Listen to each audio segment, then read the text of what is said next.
ഈ ശുശ്രൂഷയിലേക്ക് നമ്മെ ഓരോരുത്തരെയും സ്വർഗത്തിലെ ദൈവം കൂട്ടിക്കൊണ്ടുവന്നിരിക്കുകയാണ്.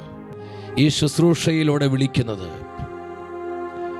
കടന്നു വന്നിരിക്കുന്ന എല്ലാ പ്രിയപ്പെട്ടവർക്കും വീണ്ടും വരുന്ന നമ്മുടെ കർത്താവായ യേശുക്രിസ്തുവിൻ്റെ കൃപയും സമാധാനവും ആശംസിക്കുകയാണ്.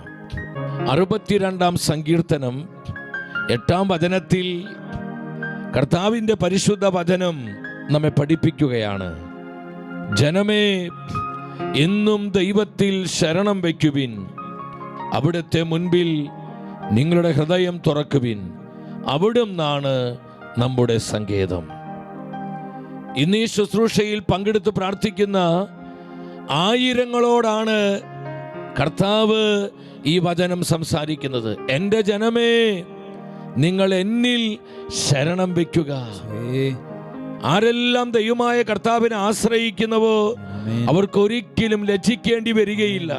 എൻ്റെ സഹോദരി സഹോദരങ്ങളെ, നമ്മൾ അനുഭവിക്കുന്ന പ്രശ്നങ്ങൾ എന്തുമാത്രം കുഴഞ്ഞു മറഞ്ഞതാണെങ്കിലും കലുഷിതമാണെങ്കിലും മാനുഷികമായി ചിന്തിച്ചാൽ പെട്ടെന്ന് ആർക്കും പരിഹരിക്കാൻ കഴിയാത്ത വിധം നമ്മുടെ മുൻപിൽ മല പോലെ ഉയർന്നു നിൽക്കുന്നതാണെങ്കിലും കർത്താവിന് പരിഹരിക്കാൻ കഴിയാത്ത യാതൊന്നുമില്ല.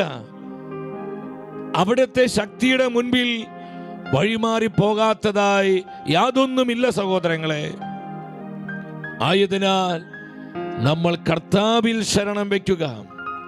നമ്മൾ അനുഭവിക്കുന്ന പ്രതിസന്ധികൾ, നമ്മുടെ മക്കളെ പ്രതിയുള്ള സങ്കടങ്ങൾ, നമ്മുടെ കുടുംബത്തെ പ്രതിയുള്ള ഭാരങ്ങൾ, വിവിധങ്ങളായ നീറുന്ന നൊമ്പരങ്ങൾ, ഇതിൻ്റെ നടുവിൽ ഞാനും നിങ്ങളും ദൈവമായ കർത്താവിനെ ആശ്രയിക്കുക.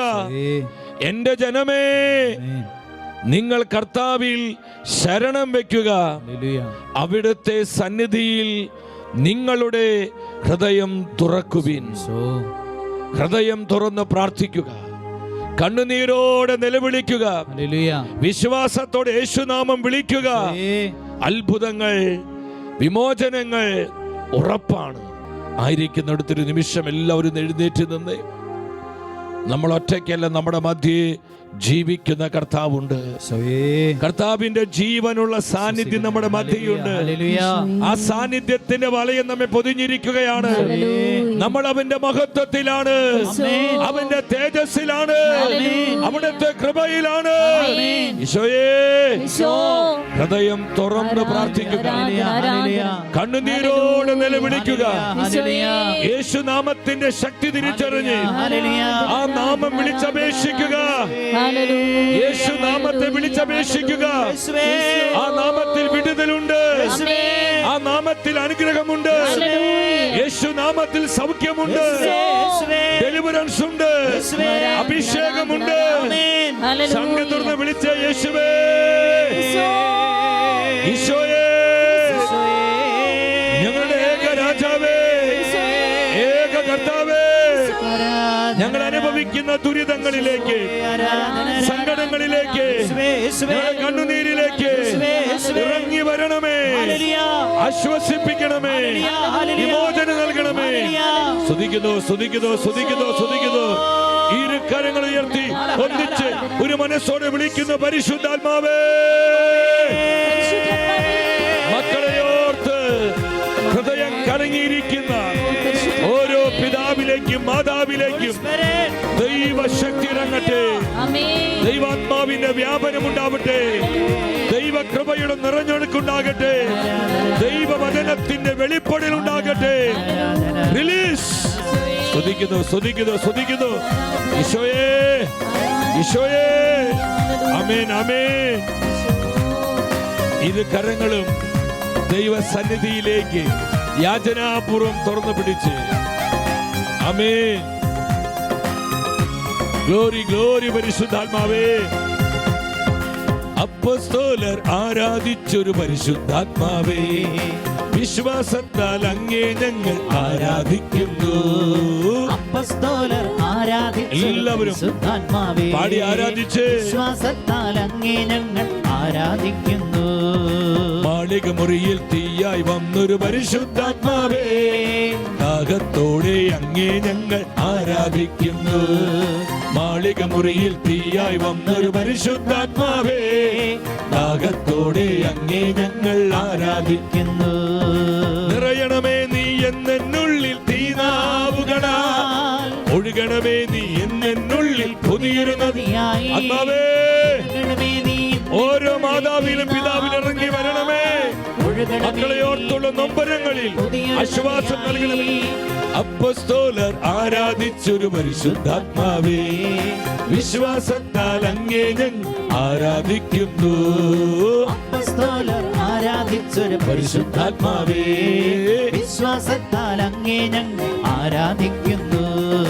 പരിശുദ്ധാത്മാവേ, പരിശുദ്ധാത്മാവേ, പരിശുദ്ധാത്മാവേ, സംഘം തുറന്ന് വിളിച്ച പരിശുദ്ധാത്മാവേ, സ്വരമുയർത്തി വിളിക്കുന്നു. ആത്മാവേ, ഞങ്ങളുടെ മേൽ ഇറങ്ങി വരിക, ഞങ്ങളുടെ കുടുംബങ്ങളിലേക്ക് വരിക, ഞങ്ങളുടെ മക്കളിലേക്ക് വരിക. പാപബന്ധനത്തിന്റെ, പൈശാചിക പോരാട്ടങ്ങളുടെ, ദുശീലങ്ങളുടെ, മദ്യപാനത്തിന്റെ, മയക്കമരുന്നിന്റെ, കഞ്ചാവിന്റെ, പ്രണയ കുരുക്കുകള്, അവരനുഭവിക്കുന്ന അടിമത്തങ്ങള്, ലക്ഷതയുടെ മുഖങ്ങള്, ആത്മാവേ ഒടിച്ചു കളയണമേ. റിലീസ്. സ്തുതിക്കുന്നു, സ്തുതിക്കുന്നു. ആത്മാവേ, ഹോളി സ്പിരിറ്റ് വിളിച്ചേ, സംഘത്തോടെ വിളിച്ചേ, വിശ്വാസത്തോടെ വിളിച്ചേ. ആത്മാവേ, പരിശുദ്ധാത്മാവേ, കണ്ണുനീര് തുടയ്ക്കണമേ, ഹൃദയഭാരങ്ങൾ മാറ്റണമേ, സങ്കടങ്ങളിൽ ആശ്വാസം നൽകണമേ. Holy spirit, holy spirit, holy spirit, holy spirit. ആമേൻ, ആമേൻ, ആമേൻ, ആമേൻ. പവർ, ദൈവശക്തി ഇറങ്ങട്ടെ. കർത്താവായ യേശുവിന്റെ കുരിശിലെ ബലിയിലൂടെ നൽകപ്പെട്ട വിമോചനം, അനുഗ്രഹം, അഭിഷേകം, സൗഖ്യം ദൈവജനത്തിന്റെ മേൽ വ്യാപരിക്കട്ടെ. സ്തുതിക്കുന്നു, സ്തുതിക്കുന്നു, സ്തുതിക്കുന്നു. റൂഹ, റൂഹ, റൂഹ. ഇരു കരങ്ങൾ ഉയർത്തി വിളിക്കുന്നു. യേശുവേ, ജീവിക്കുന്ന ദൈവമേ, സ്തുതിക്കുന്നു, സ്തുതിക്കുന്നു, സ്തുതിക്കുന്നു, സ്തുതിക്കുന്നു. Hallelujah, hallelujah, hallelujah. ഓരോ പിതാവിലും മാതാവിലും പരിശുദ്ധാത്മാവ് ഇറങ്ങി വരണമേ. മാതാപിതാക്കളെ സ്പർശിക്കണമേ. അവരനുഭവിക്കുന്ന മാനസിക ദുഃഖങ്ങളിൽ നിന്ന്, മക്കളെ പ്രതിയുള്ള നൊമ്പരങ്ങളിൽ നിന്ന് വിമോചിപ്പിക്കണമേ. Spirit move. ഓ, സ്തുതിക്കുന്നു, സ്തുതിക്കുന്നു, സ്തുതിക്കുന്നു, സ്തുതിക്കുന്നു, സ്തുതിക്കുന്നു. ഈശോയേ നന്ദി, ഈശോയേ നന്ദി. പരിശുദ്ധ അമ്മ മാതാവേ, തിരുകുടുംബത്തിന്റെ നാഥേ, ഞങ്ങളുടെ കുഞ്ഞുങ്ങളെ എല്ലാം അമ്മയുടെ വിമല ഹൃദയത്തിലേക്ക് സമർപ്പിക്കുകയാണ്. ഞങ്ങളുടെ മക്കളെ അമ്മയെ ഏറ്റെടുക്കണമേ. അമ്മ തന്നെ എല്ലാം ക്രമപ്പെടുത്തണമേ. ശൗസേ പിതാവേ, പിതാവിന്റെ നിർമ്മല ഹൃദയത്തിലേക്ക് ഞങ്ങളുടെ മക്കളെ സമർപ്പിക്കുന്നു. കർത്താവിന്റെ വിശുദ്ധരെ, മലാഖമാരെ ഞങ്ങൾക്കായി പ്രാർത്ഥിക്കണമേ. ആമേൻ, ആമേൻ.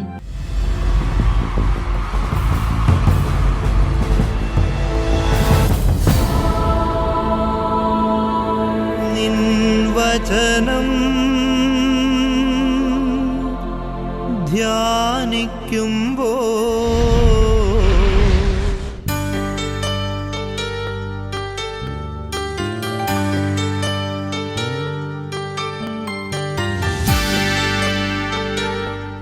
വിശുദ്ധ യോഹന്നാന്റെ സുവിശേഷം 14-ാം അധ്യായം 1-ാം വചനത്തിൽ കർത്താവ് മാതാപിതാക്കളായ നമ്മോട് പറയുകയാണ്, നിങ്ങളുടെ ഹൃദയം അസ്വസ്ഥമാകേണ്ട, ദൈവത്തിൽ വിശ്വസിക്കുവിൻ, എന്നിലും വിശ്വസിക്കുവിൻ. എത്ര മനോഹരമായ കർത്താവിൻ്റെ വചനമാണിത്. നമ്മൾ ഒത്തിരിയേറെ പ്രാവശ്യം വായിക്കുകയും ധ്യാനിക്കുകയും ചെയ്ത തിരുവചന ഭാഗമാണിത്. നിങ്ങളുടെ ഹൃദയം അസ്വസ്ഥമാകേണ്ട. എൻ്റെ സഹോദരങ്ങൾ, ഇത് പറയുന്നത് കർത്താവായ യേശുവാണ്.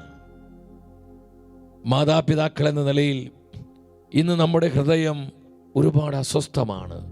പ്രത്യേകമായി നമ്മുടെ മക്കളെ ഓർത്ത്, അവരുടെ ജീവിതം, അവരുടെ ഭാവി, അവരുടെ പഠനം, അവർ അനുഭവിക്കുന്ന ചില അടിമത്വങ്ങൾ, അവരുടെ ജീവിതത്തിലുള്ള പാപ ദുശീലങ്ങൾ, മദ്യപാനത്തിൻ്റെ, മയക്കുമരുന്നിൻ്റെ, കഞ്ചാവിൻ്റെ, പ്രണയ കുരുക്കുകൾ, തെറ്റായ ബന്ധങ്ങൾ, വഴിവിട്ട ജീവിതങ്ങൾ, പാപമ്ലേച്ഛതയുടെ അടിമത്വങ്ങൾ, വിശ്വാസരാഹിത്യം, കുദാശകളില്ലാത്ത ജീവിതം, പ്രാർത്ഥനയില്ല, ദൈവവചനമില്ല, ദൈവവിശ്വാസമില്ല. അതുപോലെ തന്നെ പല മക്കളും ഡിവോഴ്സായി നിൽക്കുന്നു. പ്രിയപ്പെട്ട മകൻ്റെ ജീവിതം തകർന്നു, തങ്ങളുടെ മകളുടെ ജീവിതം താറുമാറായി. കുടുംബ തകർച്ച മൂലം വേദനിക്കുന്ന മക്കള്, അവരെ പ്രതി നൊമ്പരപ്പെടുന്ന മാതാപിതാക്കള്, തങ്ങളുടെ മക്കൾക്ക് കുഞ്ഞുങ്ങളില്ലാതെ പോകുന്നു. ഇതിനോർത്ത് വേദനിക്കുന്ന ഒത്തിരിയേറെ മാതാപിതാക്കളുണ്ട്. എൻ്റെ സഹോദരി സഹോദരങ്ങളെ, മക്കളെ പ്രതിയുള്ള നമ്മുടെ വേദനയും ആകുലതയും എന്തുമാകട്ടെ, കർത്താവായ യേശു തൻ്റെ വചനത്തിൽ നിന്ന് നമ്മോട് സംസാരിക്കുകയാണ്. നിങ്ങളുടെ ഹൃദയം അസ്വസ്ഥമാകേണ്ട, ദൈവത്തിൽ വിശ്വസിക്കുക. കാരണം ഹൃദയം അസ്വസ്ഥമായാൽ ജീവിതം മൊത്തം അസ്വസ്ഥമാകും. പിശാചിനത് നല്ലതുപോലെ അറിയാം. അതുകൊണ്ട് തന്നെ പലവിധ വ്യഗ്രതകളാലും ആകുലതകളാലും വേദനകളാലും മുറിവേൽപ്പിക്കുന്ന അനുഭവങ്ങളാലും നമ്മുടെ ഹൃദയത്തെ അസ്വസ്ഥമാക്കാൻ സദാസമയം പിശാച് പരിശ്രമിച്ചു കൊണ്ടിരിക്കും. ഇത് സാത്താൻ്റെ കൊടും ചതിയാണ്. എൻ്റെ സഹോദരങ്ങളെ, കർത്താവാണ് പറയുന്നത്, നിങ്ങളുടെ ഹൃദയം മക്കളെക്കുറിച്ച്, അവരുടെ ഭാവിയെക്കുറിച്ച്, ജീവിതത്തെക്കുറിച്ച്, അവർ അനുഭവിക്കുന്ന അടിമത്തങ്ങളെക്കുറിച്ച്, അവരുടെ ജീവിതത്തിൽ അവർ നേരിടുന്ന പ്രതിസന്ധികളെക്കുറിച്ച്, വിശ്വാസമില്ലാത്ത അവസ്ഥ, മാനസാന്തരമില്ലാത്ത അവസ്ഥ, വിവിധങ്ങളായ പാപമ്ലേച്ഛതകൾ, എന്തുമാവട്ടെ, കർത്താവ് പറയാണ്, ദൈവത്തിൽ വിശ്വസിക്കുക, എന്നിലും വിശ്വസിക്കുക. കർത്താവിൻ്റെ പ്രോമിസിൽ വിശ്വസിക്കുവാൻ നമുക്ക് സാധിക്കണം. ഇന്ന് നമ്മുടെ ജീവിതത്തിലെ പലവിധ വ്യഗ്രതകളുടെയും ആകുലതകളുടെയും കാരണം എന്താണ്? കർത്താവിൻ്റെ വാഗ്ദാനങ്ങളിൽ വിശ്വസിക്കുവാൻ നമുക്ക് കഴിയുന്നില്ല. നമുക്ക് വിശ്വാസമുണ്ട്, എന്നാൽ സാഹചര്യങ്ങൾ പലപ്പോഴും നമ്മുടെ മുൻപിൽ പ്രതിസന്ധികൾ ഉയർത്തുമ്പോൾ നമ്മുടെ വിശ്വാസത്തിൽ വ്യതിചലനമുണ്ടാവുകയാണ്.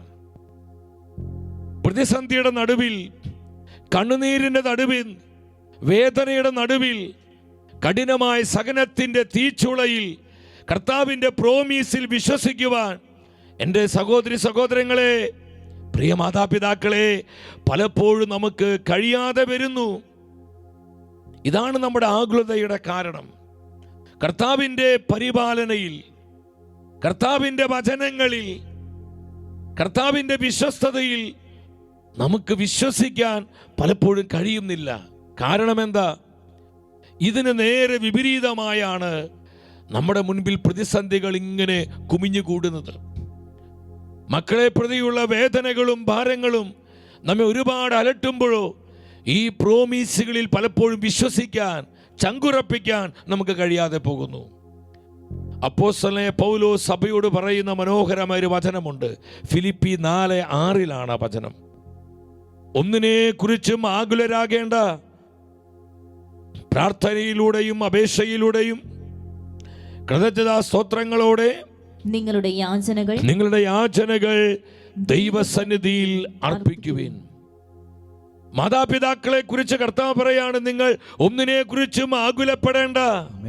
പ്രിയ മാതാവേ, പിതാവേ, നിന്റെ കുഞ്ഞിനെ കുറിച്ച് നീ ആകുലപ്പെടേണ്ട. മറിച്ച് എന്താണ് ചെയ്യേണ്ടത്? മക്കളെ പ്രതി പ്രാർത്ഥനയിലും കൃതജ്ഞതാ സ്തോത്രങ്ങളിലും യാചനകളിലും നമ്മുടെ വേദനകൾ, ദുരിതങ്ങൾ, സങ്കടങ്ങൾ ദൈവസന്നിധിയിൽ നിങ്ങൾ സമർപ്പിക്കുവീൻ. ഹല്ലേലൂയ. ഈ ശുശ്രൂഷ വഴി നമ്മോട് ഇതാണ് പരിശുദ്ധാത്മാവ് ആവശ്യപ്പെടുന്നത്. ആകുലപ്പെട്ട് മനസ്സിടിഞ്ഞ് നിരാശിതരായി നരകതുല്യമായി എൻ്റെ സഹോദരങ്ങളെ നമ്മൾ ജീവിക്കരുതേ. നമ്മുടെ ജീവിതം നമ്മൾ നശിപ്പിക്കരുതേ. നമ്മൾ അനുഭവിക്കുന്ന പ്രതിസന്ധികൾ എന്തുമാവട്ടെ, അതിനേക്കാൾ എത്രയോ വലിയവനാണ് നമ്മുടെ കർത്താവായ യേശു. അതുകൊണ്ട് പൗലോസ്ലീഹ പറയുന്നത്, നിങ്ങൾ ആകുലപ്പെടരുത്, മറിച്ച് പ്രാർത്ഥനയിലൂടെയും അപേക്ഷകളിലൂടെയും കൃതജ്ഞതാ സ്തോത്രങ്ങളോടെ നിങ്ങളുടെ യാചനകൾ, നമ്മുടെ നിയോഗങ്ങൾ ദൈവസന്നിധിയിൽ നമ്മൾ അർപ്പിക്കണം. നമ്മൾ കർത്താവിനെ ഏൽപ്പിച്ചു കൊടുക്കണം. 1 പത്രോസിൽ എഴുതിയ 1-ാമത്തെ ലേഖനം 5-ാം അധ്യായം 6-ാം വചനത്തിൽ എന്താണ് വചനം പറയുന്നത്? ദൈവത്തിന്റെ ശക്തമായ കരത്തിൻ കീഴിൽ താഴ്മയോടെ നിൽക്കുവിൻ, അവിടുന്ന് തക്ക സമയത്ത് നിങ്ങളെ ഉയർത്തിക്കൊള്ളും. നിങ്ങൾ ഉത്കണ്ഠകളെല്ലാം അവിടുത്തെ ഏൽപ്പിക്കുവിൻ, അവിടുന്ന് നിങ്ങളുടെ കാര്യത്തിൽ ശ്രദ്ധാലുവാണ്. എത്ര കൃത്യമായ കർത്താവ് പറയുന്നത്! നിങ്ങൾ ഉത്കണ്ഠകളെല്ലാം, ഭാരങ്ങൾ, ആകുലതകളെല്ലാം കർത്താവിനെ ഏൽപ്പിക്കുവിൻ, അവിടുന്ന് നിങ്ങളുടെ കാര്യത്തിൽ ശ്രദ്ധയുള്ളവനാണ്. മാർക്കോസിന്റെ സുവിശേഷം 10-ാം അധ്യായം 48-49 വചനങ്ങളിൽ എന്താണ് പരിശുദ്ധ വചനം പറയുന്നത്? അന്ധനായ ബർത്തൂമിയൂസിനോടാണ് ജനക്കൂട്ടം പറഞ്ഞു, നിശബ്ദനായിരിക്കാൻ പറഞ്ഞ് അവനെ പലരും ശകാരിക്കുകയാണ്. എന്നാൽ അവൻ കൂടുതൽ ഉച്ചത്തിൽ വിളിച്ചു പറഞ്ഞു, ദാവീദിന്റെ പുത്ര, എന്നിൽ കനിയണമേ. 49-ാമത്തെ വചനം പറയുന്നു, യേശു പെട്ടെന്ന് നിന്നിട്ട് പറഞ്ഞു. ആ വചനം എല്ലാവരും നേറ്റു പറഞ്ഞ്, യേശു പെട്ടെന്ന് നിന്നിട്ട് പറഞ്ഞു. അന്ധനായ ബർത്തൂമിയൂസിന്റെ നിലവിളിയുടെ മുൻപിൽ സർവശക്തനും സർവാധിപനുമായ ദൈവം നിൽക്കുകയാണ്. ഹല്ലേലൂയ. എന്റെ സഹോദരി സഹോദരങ്ങളെ, ഒരു നിമിഷം നിങ്ങൾ ശ്രദ്ധിച്ച്, നമ്മുടെ നിലവിളിയുടെ മുൻപിൽ, നമ്മുടെ കണ്ണുനീരിന്റെ മുൻപിൽ കർത്താവ് നിൽക്കുകയാണ്. നമ്മുടെ കണ്ണുനീരിനെ മാനിക്കുന്നവനാണ് നമ്മുടെ ഈശോ. നമ്മുടെ കണ്ണുനീര് മറികടന്ന് ഒരിക്കലും മുന്നോട്ട് പോകാൻ കർത്താവിന് സാധിക്കുകയില്ല. ഈ ലോകത്തിൽ ഒരു ശക്തിക്കും കർത്താവിന്റെ ചലനത്തെ പിടിച്ചു നിർത്തുവാൻ സാധിക്കുകയില്ല പ്രിയപ്പെട്ടവരെ. എന്നാൽ നിലവിളിക്കുന്ന ഹൃദയ തകർച്ചയോടെ, വിശ്വാസത്തോടെ തന്റെ നാമം വിളിച്ച് നിലവിളിക്കുന്ന ഒരു ദൈവ പൈതലിന്റെ നിലവിളിയുടെ മുൻപിൽ സർവശക്തനായ ദൈവം നിൽക്കുകയാണ്. യേശു പെട്ടെന്ന് നിന്നിട്ട് പറഞ്ഞു, എന്താ പറഞ്ഞത്? അവനെ വിളിക്കുക. അവന്റെ നിലവിളിക്ക് കർത്താവ് ആ നിലവിളി കേൾക്കുക മാത്രമല്ല, അതിനുത്തരം കൊടുക്കുകയാണ്. എൻ്റെ മാതാപിതാക്കളെ, സഹോദരി സഹോദരങ്ങൾ, നിങ്ങൾ വിശ്വസിക്കുന്നുവോ? മക്കളെ പ്രതിയുള്ള നിങ്ങളുടെ നിലവിളിക്ക് കർത്താവ് ഉത്തരം നൽകുമെന്ന് നിങ്ങൾ വിശ്വസിക്കുന്നുവോ? നിങ്ങൾ അനുഭവിക്കുന്ന ഈ നീറുന്ന ദുരിതങ്ങളിൽ കർത്താവിന്റെ ശക്തി ഇറങ്ങി ആ ബന്ധനത്തിൽ നിന്ന്, മക്കൾ അനുഭവിക്കുന്ന പൈശാചിക പീഡകളിൽ നിന്ന് അവർക്ക് വിമോചനം നൽകും, അവർക്ക് വിമോചനം ഉണ്ടാകുമെന്ന് നിങ്ങൾ വിശ്വസിക്കുന്നുവോ? കർത്താവ് യേശു അതിന് മതിയായവനാണെന്ന് എന്റെ മാതാപിതാക്കളെ നിങ്ങൾ വിശ്വസിക്കുന്നുവോ? എങ്കിൽ കരങ്ങൾ അടിച്ച് കർത്താവിനെ സ്തുതിച്ച് ഹല്ലേലൂയ, ഹല്ലേലൂയ, ഹല്ലേലൂയ, ശക്തിയോടെ സ്തുതിച്ച് ഈശോയെ സ്തുതിക്കുന്നു, സ്തുതിക്കുന്നു, സ്തുതിക്കുന്നു, സ്തുതിക്കുന്നു, സ്തുതിക്കുന്നു, സ്തുതിക്കുന്നു, സ്തുതിക്കുന്നു. Glory, glory, glory. Hallelujah, hallelujah. നിലവിളി കേൾക്കുന്ന ദൈവം, ആ നിലവിളിക്ക് ഉത്തരം നൽകുന്ന ദൈവം. ദൈവത്തിന്റെ വചനം പറയുന്നു, പുറപ്പാട് പുസ്തകം 3-ാം അധ്യായം 7-ാമത്തെ വചനം. എന്താ പരിശുദ്ധ വചനം പറയുന്നത്? കർത്താവ് വീണ്ടും അരുളി ചെയ്തു, ഈജിപ്തിലുള്ള എന്റെ ജനത്തിന്റെ ക്ലേശങ്ങൾ ഞാൻ കണ്ടു. മേൽനോട്ടക്കാരുടെ ക്രൂരത കാരണം അവരിൽ നിന്ന് ഉയർന്നു വരുന്ന രോദന ഞാൻ കേട്ടു. അവരുടെ യാതനകൾ ഞാൻ അറിയുന്നു. എൻ്റെ സഹോദരങ്ങളെ, 3 കാര്യങ്ങളെ കർത്താവ് പറയുന്നത്. ഞാൻ ഇന്ന് ഈ ശുശ്രൂഷയ്ക്ക് വേണ്ടി പ്രാർത്ഥിച്ച് ഒരുങ്ങുമ്പോൾ ദൈവാത്മാവ് തന്നൊരു വചനമാണിത്. മക്കളെ പ്രതിയുള്ള നമ്മുടെ ക്ലേശങ്ങളും യാതനകളും കർത്താവ് കേൾക്കുന്നുണ്ട്. വചനം എന്താ പറയുന്നത്? അവരുടെ ക്ലേശങ്ങൾ കർത്താവ് കണ്ടു. മക്കളെ പ്രതി ദിനം പ്രതി ഓരോ ദിവസവും നീറി വേദനയോടെ കഴിയുന്ന എത്രയോ മാതാപിതാക്കൾ നമ്മുടെ കുടുംബങ്ങളിലുണ്ട്. ഈ ശുശ്രൂഷയിൽ പങ്കെടുക്കുന്നുണ്ട് പലരും. ആ ക്ലേശങ്ങൾ പാഴായി പോകുന്നുവെന്ന് നിങ്ങൾ കരുതുന്നുണ്ടോ? ആ ക്ലേശങ്ങൾ കാണുന്ന ഒരു കർത്താവുണ്ട്. കാണുക മാത്രമല്ല, നമ്മുടെ നിലവിളി കർത്താവ് കേൾക്കുകയാണ്. അവരുടെ നിലവിളി കർത്താവ് കേട്ടു. അവരുടെ സങ്കടം കർത്താവ് കേട്ടു. അവരെ ഹൃദയ തകർച്ചയോടുകൂടിയുള്ള പ്രാർത്ഥന കർത്താവ് കേൾക്കുകയാണ്. മൂന്നാമത് എന്താ പറയുന്നത് ആ വചനത്തിൽ? അവരുടെ യാതനകൾ ഞാൻ അറിയുന്നു. എൻ്റെ സഹോദരങ്ങളെ, പലപ്പോഴും നാട്ടുകാരോടും നമ്മുടെ സ്വന്തക്കാരോട് പോലും പറയാൻ പറ്റാത്ത വിധം നമ്മുടെ മക്കളുമായി ബന്ധത്തിൽ, നമ്മുടെ മക്കളുടെ ജീവിതത്തിലുള്ള ചില പ്രശ്നങ്ങൾ ആരോടും പറയാൻ കഴിയാത്ത വിധം ചിലപ്പോൾ സങ്കീർണമാകാം. പറഞ്ഞു കഴിഞ്ഞാൽ അത് കൂടുതൽ വഷളാകും. നമ്മുടെ കുടുംബം ചിലപ്പോൾ അപമാനിതമാകും. ഇതിൻ്റെ എല്ലാം പേരിൽ ഇതെല്ലാം ഹൃദയത്തിൽ ഇങ്ങനെ അടക്കി വെച്ച് ആരോടും പറയാൻ പറ്റാത്ത ഒത്തിരി സങ്കടങ്ങളുമായി ജീവിക്കുന്ന ഒത്തിരിയേറെ ജീവിതങ്ങൾ നമ്മുടെ ഇടയിലുണ്ട്. കർത്താവിൻ്റെ വചനം പറയാ, ഞാനതെല്ലാം അറിയുന്നുണ്ട്. നമ്മൾ അനുഭവിക്കുന്ന ഓരോ മാനസിക നൊമ്പരവും, ആരോടും പറയാൻ കഴിയാത്ത ചില സങ്കടങ്ങൾ, ഇനി പറഞ്ഞിട്ട് എന്താ കാര്യം? ആരെ സഹായിക്കാൻ, ആരൊരു ആശ്വാസം തരാൻ? പറഞ്ഞാലും ഇതുകൊണ്ട് വല്ല പ്രയോജനമുണ്ടോ എന്ന് ചിന്തിക്കുന്ന ഒത്തിരി പ്രശ്നങ്ങൾ. എൻ്റെ സഹോദരങ്ങളെ, നമ്മൾ അനുഭവിക്കുന്ന ഓരോ നീറുന്ന നൊമ്പരവും കർത്താവ് അറിയുന്നുണ്ട്. അതുകൊണ്ട് വചനം പറയുന്നത്, സങ്കീർത്തന പുസ്തകത്തിൽ ദൈവത്തിന് വചനം പറയുകയാണ്. 34-ാം സങ്കീർത്തനത്തിൽ എന്താണ് പരിശുദ്ധ വചനം പറയുന്നത്? ഹൃദയം നുറുങ്ങിയവർക്ക് കർത്താവ് സമീപസ്ഥനാണ്. മനം മുരുകിയവരെ അവിടുന്ന് രക്ഷിക്കുന്നു. നുറുകിയ ഹൃദയങ്ങൾക്ക് കർത്താവ് സമീപസ്ഥനാണ്. എൻ്റെ സഹോദരങ്ങളെ, എൻ്റെ മാതാപിതാക്കളെ, കർത്താവ് ഏറ്റവും സമീപസ്ഥമായിരിക്കുന്നത് ആർക്കാണ്? ഹൃദയം നുറുങ്ങിയവർക്കാണ്. ആരുമില്ലെന്ന് ചിന്തിക്കരുത്. എല്ലാവരും കൈവെടിഞ്ഞെന്ന് ചിന്തിക്കരുത്. ഈ പ്രതിസന്ധിയിൽ എല്ലാവരും ഞങ്ങളെ കൈവിട്ടു എന്ന് നിങ്ങൾ കരുതരുത്.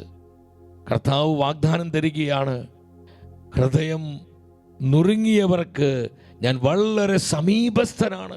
കർത്താവ് വളരെ ക്ലോസ് ആണ് കർത്താവ്. എത്രയോ വലിയ അനുഗ്രഹമാണ് പ്രിയപ്പെട്ടവരെ. പൗലോസ്ലീഹ റോമാക്കാർക്ക് ഇത് ലേഖനത്തിൽ ഒരു കാര്യം പറയുന്നുണ്ട്. എൻ്റെ സഹോദരങ്ങളെ, നമ്മുടെ തലയ്ക്ക് മുകളിൽ കർത്താവ് ഒരു അരിപ്പ വെച്ചിട്ടുണ്ട്. ആ അരിപ്പയുടെ പേരെന്താണെന്നറിയോ?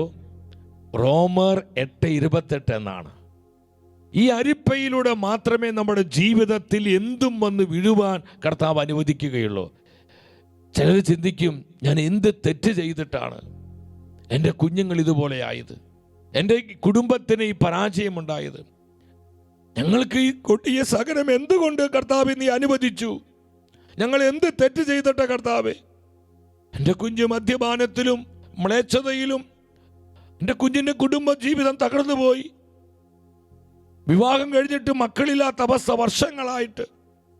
പല മക്കളും തെറ്റായ ബന്ധങ്ങളിൽ, പ്രണയക്കുരുക്കുകളിൽ പെട്ടിരിക്കുന്നു. കുടുംബം വേണ്ട, മാതാപിതാക്കൾ വേണ്ട, വിശ്വാസം വേണ്ട എന്ന് പറഞ്ഞ് ജീവിക്കുന്ന പല മക്കളും. കർത്താവേ, എന്തുകൊണ്ട് ഈ പരാജയം ഞങ്ങളുടെ കുടുംബത്തിൽ സംഭവിച്ചു? ഞങ്ങൾ എന്ത് തെറ്റ് ചെയ്തിട്ട കർത്താവേ എന്ന് ചോദിക്കുന്ന ഒത്തിരിയേറെ മാതാപിതാക്കൾ, സഹോദരങ്ങൾ നമ്മുടെ ഇടയിലുണ്ട്. എൻ്റെ പ്രിയപ്പെട്ടവരെ, കർത്താവിൻ്റെ പരിശുദ്ധ വചനം നമ്മെ പഠിപ്പിക്കുകയാണ്.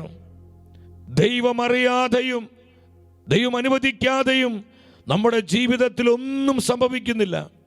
ആ വചന ഉച്ചത്തിൽ ഒരുമിച്ച് വായിച്ചേ. ദൈവത്തെ സ്നേഹിക്കുന്നവർക്ക്, അവിടുത്തെ പദ്ധതി അനുസരിച്ച് വിളിക്കപ്പെട്ടവർക്ക് അവിടുന്ന് സകലവും നന്മയ്ക്കായി പരിണമിപ്പിക്കുന്നുവെന്ന് നമുക്കറിയാമല്ലോ. ശ്രദ്ധിച്ച നിങ്ങളെ വചനം. ദൈവത്തെ സ്നേഹിക്കുന്നവർക്ക് അവിടുന്ന് സകലവും നന്മയ്ക്കായി മാറ്റുന്നു. ഹല്ലേലൂയ. ഹല്ലേലൂയ. ദൈവത്തെ സ്നേഹിക്കുന്നവർക്ക് എല്ലാം നന്മയ്ക്കാക്കി മാറ്റുന്നു. ഈ അരിപ്പയിലൂടെ മാത്രമേ നമ്മുടെ ജീവിതത്തിൽ എന്തും വരുവാൻ കർത്താവ് അനുവദിക്കുകയുള്ളൂ. അതുകൊണ്ട് മാതാപിതാക്കളെ, മക്കളെ ഓർത്ത് വേദനിച്ച് നിങ്ങൾ നിരാശപ്പെടരുത്, വിഷാദത്തിലേക്ക് പോകരുത്. ഈ പ്രതിസന്ധികളെ അനുഗ്രഹങ്ങളാക്കി മാറ്റുവാൻ കഴിയുന്നതാണ് കർത്താവിന്റെ വിശ്വസ്തത. ഓ ജീസസ്, ഈ പ്രതികൂലങ്ങളെ കൃപയായി മാറ്റുവാൻ കഴിയുന്നതാണ് കർത്താവിന്റെ സ്നേഹം. നമ്മൾ അനുഭവിക്കുന്ന ഈ കണ്ണുനീര്, ഈ ദുഃഖ ദുരിതങ്ങള്, ഈ നൊമ്പരങ്ങളെ അഭിഷേകമാക്കി മാറ്റുവാൻ കഴിയുന്നവൻ എത്രേ? നമ്മുടെ കർത്താവായ യേശു. എല്ലാം നന്മയ്ക്കായി മാറ്റുന്നു, എല്ലാം നന്മയ്ക്കായി മാറ്റുന്നു. മാനുഷികമായി ചിന്തിച്ച് നമുക്ക് തോന്നും, എന്താ ഇതിലെ നന്മ? എൻ്റെ കുടുംബത്തിൽ ദുരിതം മാത്രമേ ഉള്ളൂ, എൻ്റെ കുഞ്ഞുങ്ങളിൽ സങ്കടം മാത്രമേ ഉള്ളൂ.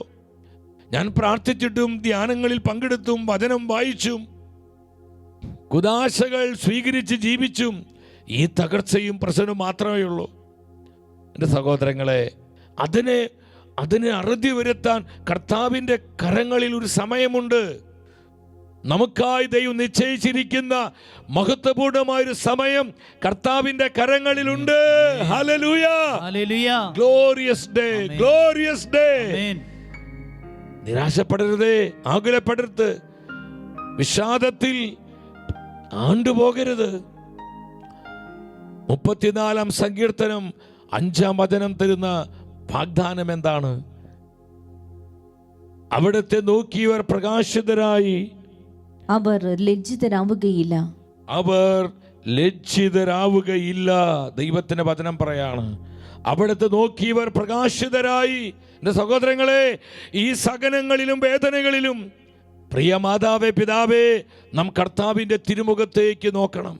പള്ളിയില്ല, കുദാശകളില്ല, വിശ്വാസമില്ലാതെ ജീവിച്ച ആ ചെറുപ്പക്കാരൻ, എന്നാൽ മാതാപിതാക്കളെ കണ്ണുനീര് നിറഞ്ഞ പ്രാർത്ഥന, അവർ വിശ്വാസത്തോടെ പ്രാർത്ഥിച്ചു, കർത്താവിന്റെ വിശ്വാസത്തിൽ ശരണപ്പെട്ടു. വർഷങ്ങൾക്ക് ശേഷം അണക്കരയിൽ ബഹുമാനപ്പെട്ട ഡൊമിനിക് അച്ഛന്റെ ധ്യാനത്തിൽ പങ്കെടുത്തു. വചനത്തിന് ശക്തി കടന്നു വന്നു, പരിശുദ്ധാത്മ അഭിഷേകം ഇറങ്ങി, മദ്യപാനത്തിന്റെ പൈശാചികപ്പീഡ വിട്ടൊഴിഞ്ഞു പോയി. നല്ലൊരു ദൈവ പൈതലായി ഈശോ മകനെ രൂപാന്തരപ്പെടുത്തി. Hallelujah, hallelujah, hallelujah. നമ്മുടെ യേശു ജീവിക്കുന്നു. ചേർത്ത് പാടുകേ, ഹല്ലേലൂയ, ആമേൻ, ഹല്ലേലൂയ. നമ്മുടെ യേശു ജീവിക്കുന്നു, നമ്മുടെ യേശു ജീവിക്കുന്നു, നമ്മുടെ യേശു ജീവിക്കുന്നു. എൻ്റെ സഹോദരങ്ങളെ, ചില തകർച്ചകളും ചില പ്രതിസന്ധികളും ചില ദുരിതങ്ങളും കഷ്ടപ്പാടുകളും പരാജയങ്ങളും വേദനകളും കർത്താവ് അനുവദിക്കുന്നത് നമ്മൾ നശിക്കുവാനല്ല, തകരുവാനല്ല, നമ്മുടെ കുടുംബത്തെ, നമ്മുടെ ബന്ധങ്ങളെ, നമ്മുടെ മക്കളെ, നമ്മുടെ തലമുറകളെ അനുഗ്രഹിക്കുവാനും വിശുദ്ധീകരിക്കുവാനും അഭിഷേകം ചെയ്യുവാനുമാണ്. സുഭാഷിത പുസ്തകം 3-ാം അധ്യായം 33-ാം വചനത്തിൽ, ആ വചനത്തിന്റെ 2-ാം ഭാഗത്തിൽ കർത്താവ് പറയാണ്, എന്നാൽ നീതിമാന്മാരുടെ ഭവനത്തെ അവിടുന്ന് അനുഗ്രഹിക്കുന്നു. ചില കഷ്ടതയിലൂടെ, സഹനങ്ങളിലൂടെ കർത്താവ് നമ്മളെ വിശുദ്ധീകരിക്കും. സഹനങ്ങളിലൂടെ വലിയ വിശുദ്ധീകരണമുണ്ട്. സഹനങ്ങളിലൂടെ, കണ്ണുനീരുകളിലൂടെ, തകർച്ചകളിലൂടെ വലിയ വിശുദ്ധീകരണം സംഭവിക്കുന്നുണ്ട് സഹോദരങ്ങളെ. ഈ വിശുദ്ധീകരണത്തിലൂടെ നമ്മുടെ ജീവിതങ്ങളെ, നമ്മുടെ ബന്ധങ്ങളെ, കുടുംബങ്ങളെ, തലമുറകളെ കർത്താവ് അനുഗ്രഹിക്കുകയാണ്. ഹല്ലേലൂയ. മഹത്വമേ മഹത്വമേ മഹത്വത്തിൻ രാജാവേ, മഹത്വത്തിൻ സാന്നിധ്യം. മഹത്വമേ മഹത്വമേ മഹത്വത്തിൻ കർത്താവേ, മഹത്വത്തിൻ സാന്നിധ്യം. മഹത്വമേ മഹത്വമേ മഹത്വത്തിൻ രാജാവേ, മഹത്വത്തിൻ സാന്നിധ്യം. മഹത്വമേ മഹത്വമേ മഹത്വത്തിൻ